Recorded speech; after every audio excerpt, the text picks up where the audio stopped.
We begin this year and this administration in the midst of an unprecedented crisis that calls for unprecedented action.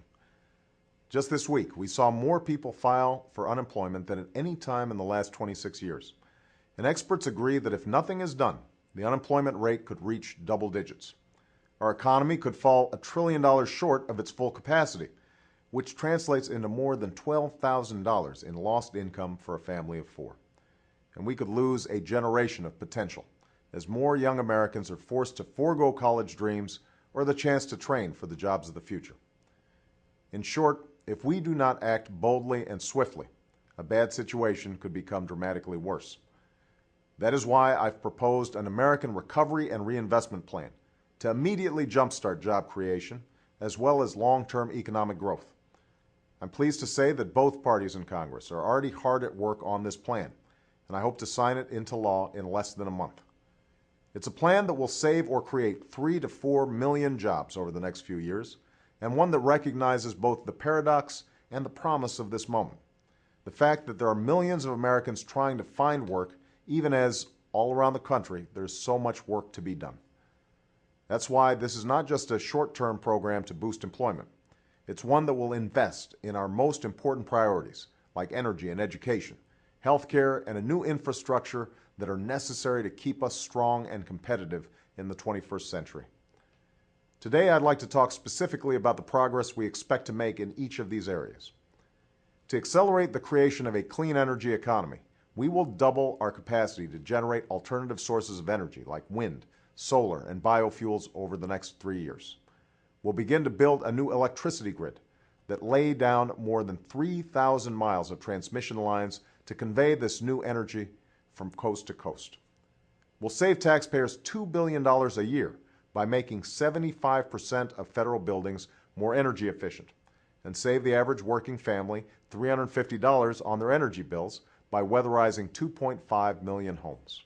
To lower healthcare costs, cut medical errors, and improve care, we'll computerize the nation's health records in 5 years, saving billions of dollars in healthcare costs and countless lives.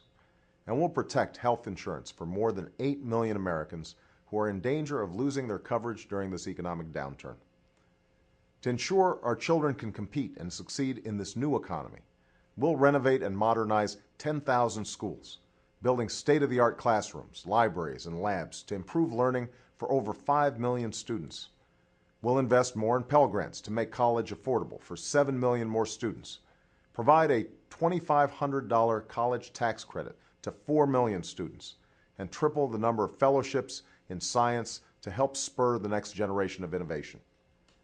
Finally, we will rebuild and retrofit America to meet the demands of the 21st century. That means repairing and modernizing thousands of miles of America's roadways and providing new mass transit options for millions of Americans. It means protecting America by securing 90 major ports and creating a better communications network for local law enforcement and public safety officials in the event of an emergency. And it means expanding broadband access to millions of Americans so business can compete on a level playing field wherever they're located. I know that some are skeptical about the size and scale of this recovery plan. I understand that skepticism, which is why this recovery plan must and will include unprecedented measures that will allow the American people to hold my administration accountable for these results. We won't just throw money at our problems. We'll invest in what works. Instead of politicians doling out money behind a veil of secrecy, decisions about where we invest will be made public and informed by independent experts whenever possible. We'll launch an unprecedented effort to root out waste, inefficiency, and unnecessary spending in our government. And every American will be able to see how and where we spend taxpayer dollars by going to a new website called recovery.gov. No one policy or program will solve the challenges we face right now, nor will this crisis recede in a short period of time. But if we act now and act boldly, if we start rewarding hard work and responsibility once more, if we act as citizens and not partisans and begin again the work of remaking America, then I have faith that we will emerge from this trying time even stronger and more prosperous than we were before. Thanks for listening.